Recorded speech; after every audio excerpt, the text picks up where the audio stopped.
Fowler Nation Square with your Fowler. Hi, y'all. So today is Tel Aviv. So for this day, we're touring Tel Aviv. I'm gonna hit the beach a little bit, so there's gonna be some beach footage on day 2. So stay with us. Day 1, that sheep herding thing was interesting, wasn't it? So today's all metropolitan, all Tel Aviv. Tel Aviv is a secular city. Jerusalem's tomorrow, and that's more of a religious city. So we're gonna have some fun in Tel Aviv. So you want to stay tuned and watch this, Fowler Nation. You don't want to miss Fowler Nation in Israel, Tel Aviv.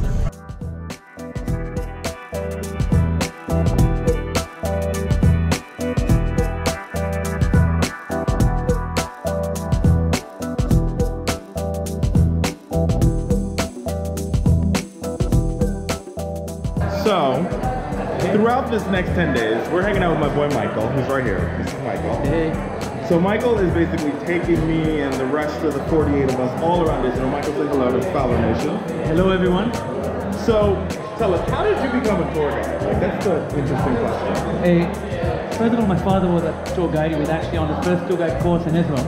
Wow. I have a passion for people, for stories, for history, for nature. And once I put it all together, I call it field education. Field education. Which is what we do.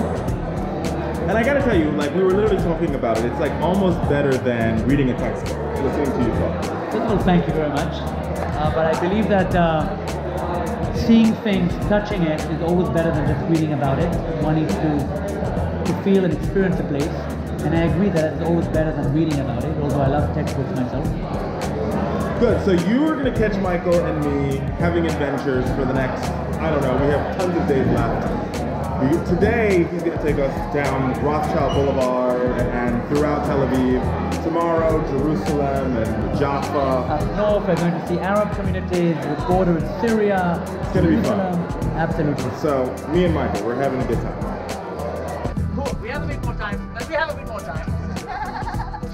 So when you say to Israelis the word Rothschild, they hear a few things. First of all, the name Rothschild, you need it? Yeah, I just want to take it. The name Rothschild is giving credit to a man that has nothing to do with Tel Aviv. It's a Rothschild family.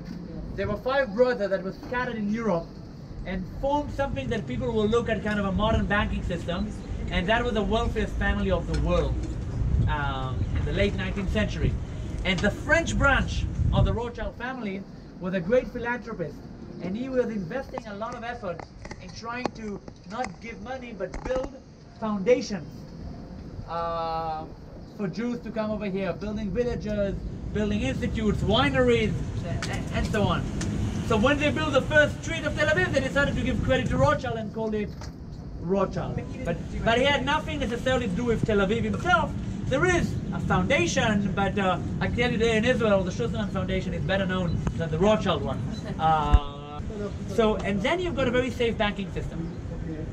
So the down payment that you need to put, right, will be somewhere around $100,000 in order to start paying a mortgage for 20 years, right?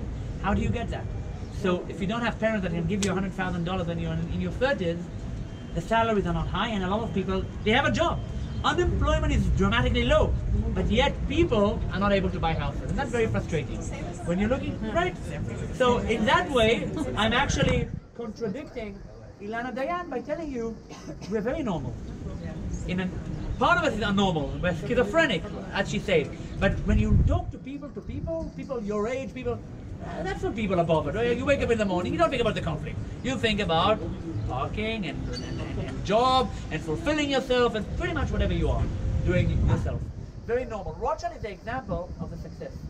Because what happened in the economy in Israel, if once it was agriculture and pioneering, and slowly with the world of startup, the content of startup became that is our #1 industry. When you're looking at what are we exporting, we are blessed with the fact that we have no water and no oil. So you have to sell something or to get someone to invest in you. So we're selling the only resource that we really have, which is what we have between our ears, right? Information, knowledge, startups, and so on. So when you're looking at the numbers statistically, it is unbelievable. A small country of 8 million people in conflict, until a few years ago, had more startups than Europe combined together. Now I know that Berlin does more than in Tel Aviv. I mean, things are changing, but still, unbelievable amount of startups, and this is the dream.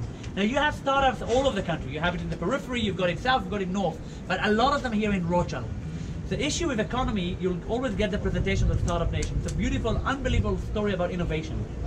But it doesn't really include everyone, and it does create gaps. So while we have a very strong economy, because we have companies like Mobileye or Waze or things that you might know, at the end of the day, there's not a lot of production over here. Things are outsourced, which means that very few people are making a lot of money. It is translated into tax to the government, but how many people are enjoying the scene? Is the Arab population part of it? Is the ultra-Orthodox population part of it? Is periphery part of it? Less, right? So you're looking at a frustration where on one hand you've got an amazing story of startup, and then you have the highest, largest gaps of the OECD, because there's no production over here, the financial gaps.